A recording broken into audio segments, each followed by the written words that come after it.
Il est 13h, bonjour à tous et merci de votre attention. Voici les titres à la une de l'actualité ce mercredi 13 janvier 2021.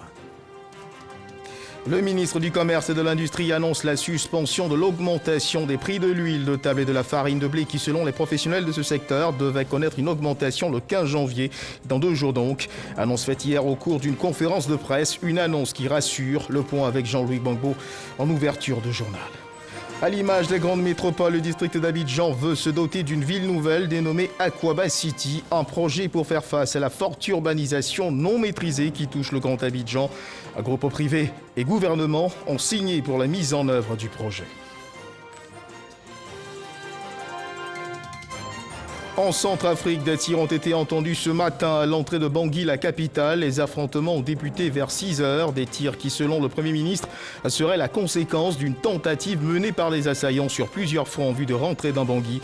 Il rassure aussi que les assaillants venus en effectif élevé pour prendre la capitale ont été vigoureusement repoussés. Voilà pour l'essentiel.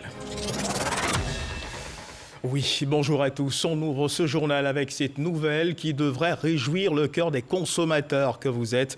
Plus d'inquiétude à avoir, le prix de l'huile de table et de la farine de blé n'augmentera pas. Voici ce qu'il faut retenir pour l'essentiel de cette conférence de presse animée par le ministre du Commerce et de l'Industrie après une rencontre avec les industriels de l'huile raffinée et les professionnels du secteur de la farine de blé.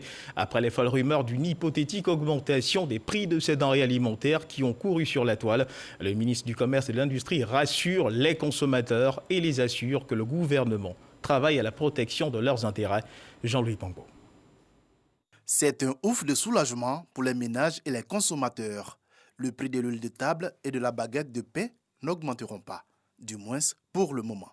Le ministre du Commerce et de l'Industrie a annoncé la suspension des différentes augmentations constatées pour l'huile de table et à venir pour le pain. Nous sommes convenus ce jour de suspendre les hausses des prix de l'huile de table raffinée intervenu en ce mois de janvier 2021 et de geler les prix de la farine de blé. Donc, de façon concrète, toutes les augmentations qui avaient été annoncées à partir du 1er janvier 2021 concernant l'huile de table raffinée sont suspendues. Quant au sac de la farine boulangère de 50 kg, il demeure au prix maximum de 19 000 francs. Une décision obtenue après plusieurs concertations avec les industriels et acteurs de ces 2 secteurs clés. Le ministre du Commerce et de l'Industrie s'est en effet réjoui du bon état d'esprit qui a prévalu au cours de ces négociations et les efforts consentis par ces industriels au profit des populations. 2 comités techniques composés de toutes les parties prenantes seront mis en place dès demain pour réfléchir sur des solutions durables à envisager pour chaque filière afin d'atténuer la hausse des coûts mondiaux de l'huile de palme et du blé sur les prix de vente de l'huile de table aux consommateurs et de la farine boulangère, tout en permettant aux industriels de pérenniser leurs différentes affaires. Rappelons que ce sont les différentes hausses du coût mondial de l'huile de palme qui ont entraîné en ce début d'année une augmentation du prix de l'huile de table raffinée. Cette tendance était également observée au niveau du blé et a amené certains boulangers à annoncer une augmentation du prix de la baguette de pain à la date du 15 janvier prochain. Et puis l'information à suivre suscite de nombreuses interrogations auxquelles un de nos reporters a tenté d'apporter réponse. Des interrogations relatives aux dernières factures d'électricité qui auraient connu pour certaines une hausse relative à la redevance RTI. Alors question, d'où vient donc cette information qui circule sur la toile? L'information est-elle fondée? Comment explique-t-on qu'au lieu de 2 000 francs CFA, la redevance RTI sur certaines factures CIE est de 4 000 francs CFA, voire beaucoup plus? La compagnie ivoirienne d'électricité, la CIE, est catégorique. La redevance RTI n'a connu aucune augmentation. Les explications avec Didier Nguessan. La facture d'électricité pour les abonnés post-payés de la compagnie ivoirienne d'électricité CIE aurait connu une augmentation en ce qui concerne la taxe audiovisuelle appelée redevance RTI. Cette supposée augmentation relayée sur les réseaux sociaux alimente les débats avec pour pièce à conviction ces factures. Victor est l'un des clients concernés. Il arrive à l'agence CIE au quartier André Djibi. J'ai eu la CIE dans le cadre de la redevance LTI. C'est mentionné 2 fois sur ma facture. Et je voulais savoir comment ça se passe, qu'on peut payer 2 fois la redevance sur la même facture. La responsable commerciale prend en charge sa requête. La redevance qui est affichée sur votre facture, Oui. en fait, c'est juste le rappel de la facture précédente. Oui. Vous voyez, c'est mis ici, impayé. Oui. Voilà, ça fait partie des impayés. Vous avez eu une facture de 21 515 francs. Oui. Et cette facture est composée de la redevance RTI pour la période du 10e mois 2020, c'est-à-dire la facture précédente. Président, oui. Voilà, c'est elle qui a été rappelée ici. Donc vous avez la facture précédente, vous avez la nouvelle facture, donc ils ont rappelé, c'est ça que vous voyez, impayé antérieur, CIE, impayé antérieur RTI. Donc vous avez en tout 4 000 RTI à payer. À cet impayé s'ajoute la nouvelle consommation, plus les primes fixes au nombre desquelles la redevance RTI. Double facturation, double redevance. Il ne s'agit donc pas d'une quelconque augmentation. Il n'y a pas eu d'augmentation sur les redevances RTI. Nous avons 2 exemples ici que nous allons vous montrer. Voilà. Pour une période de consommation bien donnée, c'est-à-dire un bimestre qui concerne 2 mois, c'est-à-dire une facturation, la RTI est facturée à 2 000 francs. Nous avons un autre exemple, c'est une facture qui concerne un client, ça concerne la consommation de 3 bimestres, c'est-à-dire 6 mois de facture, ça veut dire 3 facturations. Donc la RTI est marquée 6 000 francs. Nous affichons le montant de la RTI pour pouvoir le transférer dans le compte comptable concerné. Passé les explications, Victor avec sa facture, l'arriéré y compris. Le montant est transféré à la caisse. Je suis convaincu et je suis prêt à payer ma facture. En plus des impayés qui font doubler en apparence la redevance audiovisuelle, un autre cas de figure se présente. On a par exemple un client qui est en déplacement, qui n'est pas présent. Donc, chaque 2 mois, comme je vous l'ai dit, à chaque facturation, on a une prime fixe. Donc, ce client-là, sans consommation, il a la prime fixe. La prime fixe et la redevance RTI qui est facturée. Donc, s'il a fait 6 mois à l'extérieur, c'est-à-dire 3 facturations, bien entendu, la RTI, il y aura un cumul. Donc, les 2000 fois 3 seront affichés sur sa facture. Quoi qu'il en soit, la CIE est ferme. La redevance RTI n'a aucunement connu d'augmentation. Liée par une convention, entre autres, de commercialisation de l'électricité avec l'État de Côte d'Ivoire, la CIE n'a pas compétence pour augmenter une taxe, notamment la redevance audiovisuelle. Nous n'avons pas de décision à prendre concernant l'augmentation ou la majoration de telle taxe ou telle taxe. C'est l'État de Côte d'Ivoire qui décide. Et par arrêté ministériel, interministériel, nous, la CIE, nous appliquons.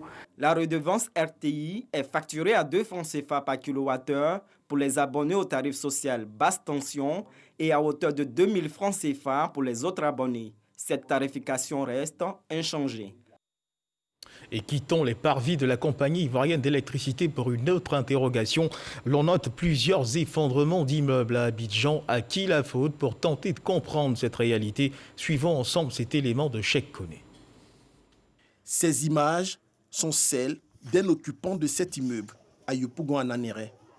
Elles ont été prises 48 heures avant l'effondrement de ce bâtiment de 5 étages. Déjà, le détenteur de ces images amateurs alertait sur les fissures béantes constatées à l'intérieur et à l'extérieur du bâtiment. Mais rien n'y fit. Le pire ne tarde pas à se produire.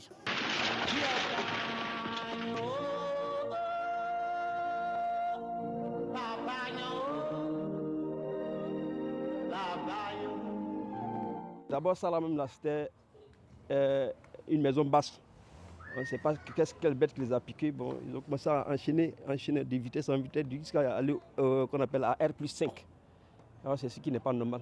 Si aucune perte en vie humaine n'a été déplorée dans la nuit du samedi 14 au dimanche 15 novembre 2020, les dégâts matériels quant à eux sont énormes pour le propriétaire, un Ivoirien vivant aux États-Unis d'Amérique.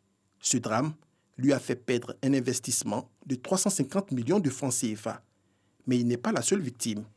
Les victimes collatérales se ramassent à l'appel. Elles continuent aujourd'hui de ruminer leur colère. Jusqu'à ce que l'immeuble s'écoule même, ça a gâté les voitures des gens, ça a cassé plusieurs carreaux des voitures. Et puis quand ça a commencé là, je suis presque à 1 million. 2 mois après l'incident, Les impacts sont encore visibles. Maisons voisines détruites, véhicules endommagés. Les populations riveraines s'interrogent. Côté ministère de construction, en tout cas, nous, ça nous décourage. Ça, il faut qu'on se dise la vérité. Entre colère et indignation, le ministère de la Construction est très vite pointé du doigt. Quand on veut construire, la loi fait obligation à tout maître d'ouvrage, à tout usager qui veut construire, de disposer préalablement d'une autorisation de construire, ce qu'on appelle le permis de construire. Le permis de construire est ce qui fait défaut sur la plupart des immeubles en construction à Abidjan. Ce fameux sésame permet à l'État de contrôler la mise en valeur des terrains urbains en s'assurant du respect des règles d'urbanisme, des normes d'architecture et des normes de sécurité. Le promoteur de cet immeuble en avait-il? Non, selon les services techniques de l'antenne du ministère de la Construction. Pour la quasi-totalité des bâtiments qui se sont écoulés, en général, c'est des bâtiments qui sont exécutés dans l'illégalité. Quand on ne respecte pas ces dispositions relatives à la construction, on assiste aux écoulements auxquels nous sommes en train de parler. Et pourtant, depuis 2016, le gouvernement a entrepris des réformes pour assainir le secteur de la construction à travers l'ouverture d'un guichet unique du permis de construire. Passage obligatoire pour tout projet de construction. Quand vous obtenez un permis de construire, avant de construire, la première des choses à faire, c'est de sélectionner un ingénieur conseil ou un bureau de contrôle qui va vous accompagner lors de la construction. Malheureusement, bon nombre d'usagers contournent cette autorisation. Le constat sur le terrain est inquiétant. Le phénomène d'effondrement d'immeubles devient récurrent. Plus d'une dizaine de cas sont à déplorer dans le district d'Abidjan et à l'intérieur du pays. Le 23 octobre 2020, un immeuble en construction s'est écroulé dans la même commune de Yopougon. Quelques mois plus tôt, c'était à Yamoussoukro, où s'est effondré un immeuble en construction. Plusieurs victimes enregistrées. Le phénomène n'épargne aucune commune, qu'elle soit résidentielle ou populaire. Pour un investissement immobilier, vous avez dit des immeubles qui peuvent s'écrouler, des immeubles de 2 à 3 niveaux d'étage qui s'écroulent, c'est au bas mot 200 à 300 millions d'investissements qui partent à l'eau. Ce n'est pas 2-3 millions à donner à un architecte ou à un ingénieur conseil qui devrait pouvoir être une économie à faire dans ce type de cas-là. Pour faire face à la multiplicité des constructions anarchiques, des brigades d'investigation et de contrôle urbain dans chacune des 12 communes du district d'Abidjan ont été rendues opérationnelles. Pour l'instant, vous arrêtez tout ce qui est comme travail sur le terrain. Ici à Yopougon, dans la plus grande commune du pays, Aka David et ses hommes font ce qu'ils peuvent pour assurer le contrôle des constructions sans autorisation. Une mission pas toujours évidente au regard des maigres moyens à disposition. 11 contrôleurs et 6 motos pour une superficie communale de plus de 15 000 hectares. Première difficulté sur ce chantier. On va vous laisser un PV. Un R+2 en principe sur la fiche technique, mais en réalité, c'est un R+4. Le propriétaire est absent, c'est un habitué des amendes de cette brigade. Ils le rusent depuis avec leur paiement. Une énième mise en demeure et une convocation sont délivrées à son chef maçon. Déjà pour les 3 premiers niveaux, nous avons soumis ce chantier aux amendes administratives, avec 12 500 francs par mètre carré de surface bâtie. C'est environ 15 millions de francs CFA d'amende qui seraient infligés à ce propriétaire indélicat. Pendant ce temps, cessation immédiate de tous travaux sur le chantier. Seulement voilà, 30 minutes après le départ des hommes d'Aka, notre équipe de reportage revient incognito sur le dit site. Les travaux ont repris de plus belle. Nous sommes payés par jour. Donc lorsqu'on arrête les travaux, ça agit vraiment sur nous. Donc vraiment. Pour échapper au contrôle des agents de la brigade, certains promoteurs d'immeubles effectuent leurs travaux soit les week-ends, nuitamment ou les jours fériés. D'autant plus que le district d'Abidjan compte 12 brigades qui n'ont que 3 véhicules comme moyen de locomotion. Si les capacités de la brigade venaient à être renforcées, je vous dis, pour Cocody par exemple, où nous avons un seul véhicule, il faut au bas mot 20 véhicules pour ne serait-ce que Cocody seulement. Donc, c'est surtout un appel à la responsabilité et au civisme. Dans le souci de juguler le phénomène, la lutte contre les constructions anarchiques pourrait connaître une nouvelle orientation les mois à venir. Des réformes comme celle du certificat de conformité, la plateforme collaborative des acteurs et bien d'autres sont en cours de finalisation et seront rendues opérationnelles courant 2021. Ce qui est prévu, c'est de lier la demande de raccordement à l'eau et à l'électricité au certificat de conformité. Parce qu'en réalité, le certificat de conformité, c'est un document qui atteste que le bâtiment a été construit conformément au permis de construire qui vous a été délivré et que le bâtiment offre toutes les garanties de sécurité et de confort.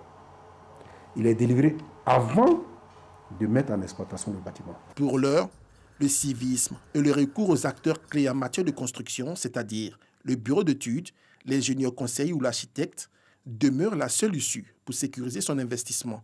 L'architecte fait faire des économies parce que quand il fait sa conception, il fait en sorte que l'ingénieur qui va réaliser la structure tienne compte des coûts de l'exécution. Toutes ces réformes entrées en vigueur, le secteur de la construction pourrait mieux supporter pour que les effondrements d'immeubles soient de moins en moins enregistrés. Comprendre pourquoi certains immeubles s'effondrent comme des châteaux de cartes. À qui la faute? C'était le sujet proposé par Cheikh Koné dans EcoPlus. Et puisqu'on parle de construction, Aquaba City, c'est le nom d'un projet de ville nouvelle porté par le district d'Abidjan en vue de faire face à la forte urbanisation non maîtrisée qui touche le Grand Abidjan. Ce projet baptisé Aquaba City va consister à construire une nouvelle ville qui respecte les normes des villes durables. Un projet initié par un groupe privé qui sera désormais porté par le gouvernement de Côte d'Ivoire via le ministère de la Ville. À cet effet, un mémorandum a été signé entre les deux parties pour sa mise en œuvre. C'était dans la commune du Plateau, en présence de Mamadou Kouassi. Par la signature de ce mémorandum, suivi d'échanges de parapheurs, le gouvernement, à travers le ministère de la Ville, s'approprie désormais la réalisation du projet Aquaba City. Un projet futuriste pour le Grand Abidjan, à l'image de Diamanadio à Dakar, au Sénégal. Il s'agit de la ville nouvelle qui s'inscrit dans la politique nationale de la ville en Côte d'Ivoire. Un projet qui vient répondre aux normes des villes durables. Et pour le promoteur, cet engagement du gouvernement vient booster le processus en cours. Puisque les travaux, les engins sont sur le terrain, les travaux ont démarré depuis bientôt 1 an. Le tracé, l'ouverture des voies, des bitumes a déjà démarré. Il reste les travaux d'assainissement, les travaux de canalisation, d'électrification et d'amener d'eau. Ce sera une ville qui va accueillir certes une population d'environ 3 millions d'Ivoiriens. C'est une ville qui va se conformer aux commodités habituelles qui sont attendues dans les villes résilientes, dans les villes durables, dans les villes écologiques. Il s'agit pour le ministère de la Ville d'assurer un encadrement institutionnel du groupe Sophia en charge de la mise en œuvre de ce projet. Le ministre François-Albert Amicha soutient que la réalisation de ce projet vient répondre également à l'urbanisation non maîtrisée du Grand Abidjan. Face aux fragilités de nos cités urbaines, agir solidairement et inventer un avenir résilient dans lequel les citoyens pourront vivre dans un environnement sûr reste un défi majeur à relever. Et c'est pour cette raison fondamentale que nous avons décidé d'accompagner le projet de création d'une ville nouvelle en assurant son portage interministériel et surtout sa gouvernance. Le ministère de la Ville compte s'appuyer sur d'autres ministères, notamment celui de la construction, de l'urbanisme et du logement, avec le ministère de l'entretien routier et de l'équipement, ainsi que celui en charge de l'environnement. Le projet Aquaba City sera réalisé dans la commune d'Aniaman sur une superficie de 14 000 hectares, avec des commodités nouvelles et des infrastructures écologiques et durables. 2020 a été une année riche en actions posées en faveur des femmes. C'est la ministre de la Famille, de la Femme et de l'Enfant qui le confirme à travers un point de presse qu'elle a réalisé sur l'ensemble de ses actions. À tenir en matière de droits des femmes, l'on note des avancées comme la loi sur la minorité et celle relative à la succession. Pour ce qui concerne l'autonomisation de la femme, le FAFSI, le Fonds d'appui aux femmes de Côte d'Ivoire, monte en puissance pour une cible féminine plus élargie. De nombreuses initiatives en faveur des femmes à mettre à l'actif de la volonté du chef de l'État, Alassane Ouattara. Le point avec Serge Collier. Le FAFSI, le Fonds d'appui aux femmes de Côte d'Ivoire, constitue une des satisfactions de la ministre Ramata Libakayoko. En quelques années, l'initiative de la première dame Dominique Ouattara, soutenue par l'État de Côte d'Ivoire, a permis de sortir environ 250 000 femmes de la pauvreté. De 2021 à 2025, le FAFSI va être augmenté de 10 milliards de francs CFA à raison de 2 milliards par an grâce à la volonté du chef de l'État.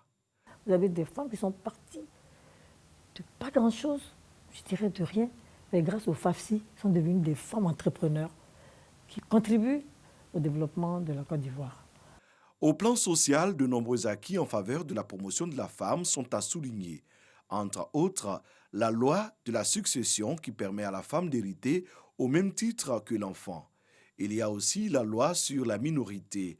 Elle protège la jeune fille de moins de 18 ans du mariage précoce. Au niveau social, au niveau économique et au niveau politique, le président a à cœur de donner à la femme sa place. Au plan politique, il y a un décret d'application qui vient d'être signé pour qu'il y ait 30% de femmes sur les listes de candidatures des partis politiques ou groupements politiques. Au niveau même de l'administration publique et privée, il y aura une loi qui va être prise pour la parité.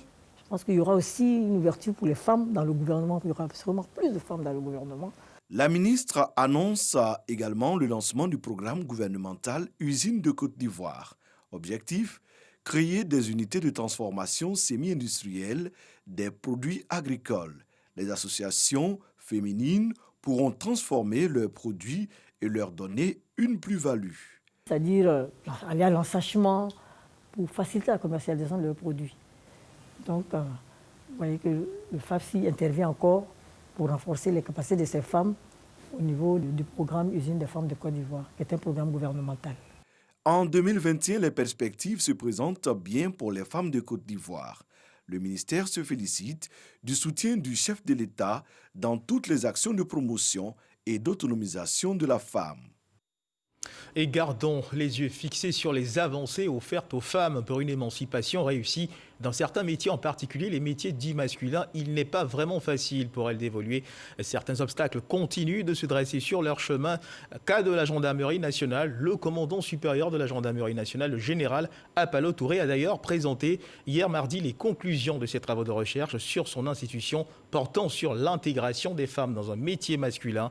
Il relève des obstacles liés aux enjeux du métier et fait un certain nombre de suggestions de réformes pour une meilleure insertion des femmes dans ce corps d'élite qu'est la gendarmerie. Jean-Marc Djadji. Le général Apalo Touré, commandant supérieur de la gendarmerie nationale, devant un jury d'universitaires et de sociologues.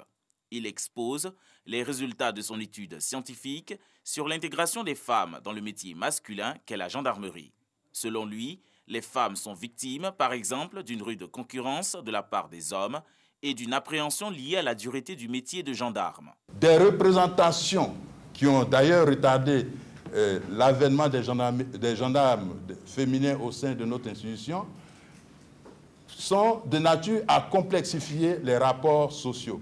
Il s'agit des imaginaires sociaux tels que la femme ne peut pas faire ceci, la femme ne peut pas être commando, ainsi de suite. Les travaux de recherche du général de division Apalo Touré, validés par l'auditoire et le jury, relèvent les enjeux de la promotion des droits de la femme dans la société. Je pense que les enjeux sont importants parce qu'aujourd'hui, on prône l'égalité des femmes, l'égalité homme-femme. Et donc, les femmes ne doivent être exclues d'aucun métier. Et je crois que l'étude du général Apalo permet de cerner les contours de ce métier et de voir dans quelle mesure les femmes peuvent s'insérer et être à l'aise, évoluer dans ce corps de métier. La gendarmerie nationale enregistre à ce jour plus de 15 000 membres, dont 184 femmes sous-officiers et 6 femmes officiers. Des femmes capables de réaliser énormément de choses et dans les rangs des personnels soignants, on retrouve énormément de femmes, des femmes qui restent très engagées dans le combat contre la Covid-19.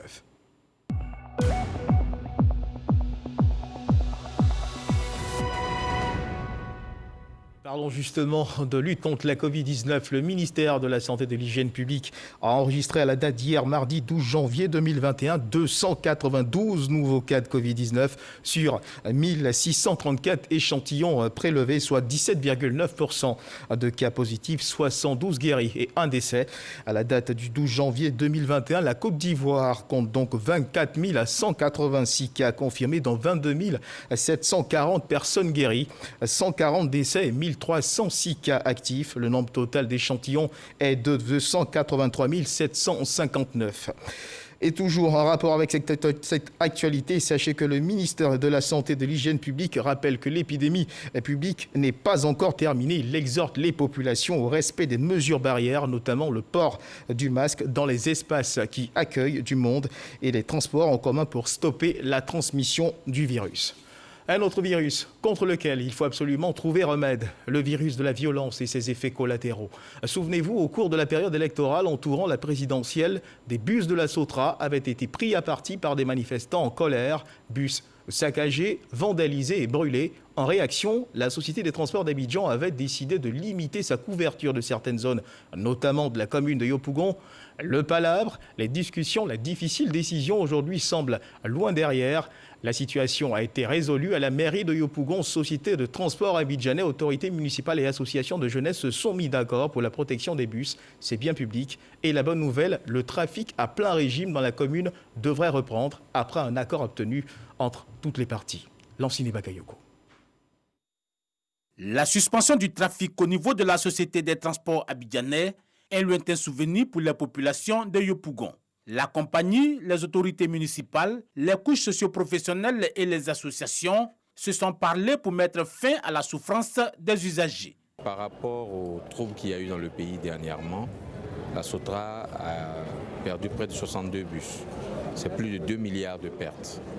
Et Yopougon, qui était l'épicentre de ces manifestations, a vu son périmètre d'exploitation rétréci. Face à la souffrance des populations, on a engagé cette action de reprise de nos activités, mais surtout avec l'accord des populations qui doivent être avec nous pour la préservation du matériel. Comme dans les autres communes précédemment isolées pour les mêmes raisons, le transporteur public a suggéré l'implication des leaders d'associations pour la sensibilisation à la préservation des autobus. Le bus est un outil qui, je dirais, est le plus démocratique possible. Quand un bus garde, tout le monde monte sans distinction de race, de parti politique, de religion. C'est un outil de développement qui est mis à la disposition des populations par le gouvernement de Côte d'Ivoire. Vous imaginez transporter quelqu'un de Yopougon jusqu'au plateau à 200 francs? C'est pas possible. Économiquement, ça ne se justifie pas. Mais l'État le fait pour soulager les populations. Les populations, à leur tour, ont vivement promis de s'impliquer pour que de tels actes ne se reproduisent plus dans leur commune. Le bus est un bien commun et c'est notre moyen de déplacement le plus sûr. Alors je demande à mes camarades élèves et étudiants véritablement à sensibiliser afin que le bus soit protégé au sein de notre commune qui est Yopougon. La Société des transports abidjanais, satisfaite de cette rencontre, a promis d'examiner les requêtes des Yopougonais. La compagnie en a profité pour dévoiler au grand public la création de lignes supplémentaires à Yopougon.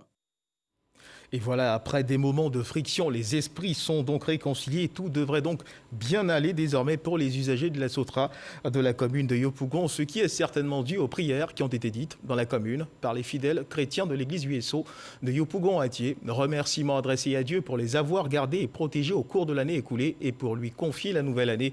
Les orateurs ont également profité de l'occasion pour prier pour la consolidation de la paix sociale, mais aussi pour la réussite et une concrétisation heureuse du dialogue politique. Franck Quadio.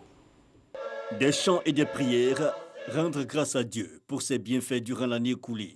2021 s'ouvre sous des auspices heureuses. C'est l'essentiel des invocations faites par les fidèles chrétiens de l'église USO Côte d'Ivoire de Yopougon-Atier. Au cours de ce culte spécial, des cultes d'action de grâce. Au nombre des fidèles, le vice-gouverneur du district d'Abidjan, Sergent Honoré, qui de façon personnelle a exprimé sa reconnaissance au Seigneur pour l'assistance et le soutien durant les épreuves traversées en 2020.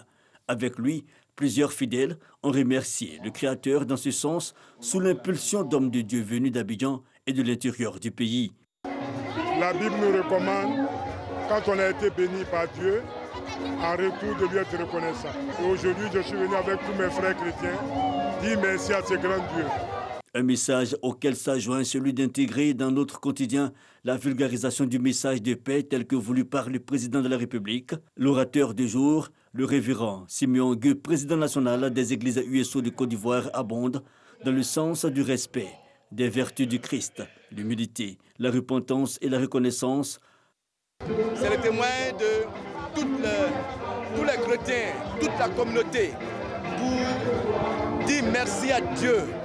Dieu qui tient la vie de chacun de nous entre ses mains. Nous voulons lui dire merci pour la paix en Côte d'Ivoire. Ma prière, c'est que ce dialogue politique puisse aboutir à la paix. Ces prières ont aussi porté sur l'instauration d'une paix véritable dans le pays à l'issue du dialogue politique. Pour parfaire le tableau, comme tout culte d'action de grâce, des dons de reconnaissance de toutes sortes ont été faits. Un moment marquant de cette cérémonie. Et dans l'actualité internationale en Centrafrique, nous disions à l'entame de cette édition, des tirs ont été entendus à l'entrée de Bangui dans la zone de PK11 et PK12 ainsi que du côté de Bimbo dans la périphérie de la capitale centrafricaine. Les affrontements ont débuté vers 6 h, heure locale, et selon le Premier ministre qui s'est exprimé sur sa page Facebook, ces tirs seraient la conséquence d'une tentative menée par les assaillants sur plusieurs fronts en vue de rentrer dans Bangui. Il assure aussi que les assaillants venus en effectif élevé pour prendre Bangui, la capitale, ont été vigoureusement repoussés. Plusieurs sources indiquent cependant que des tirs se feraient encore entendre. Et c'est sur cette information que se referment les pages de cette édition. Merci de nous avoir suivis.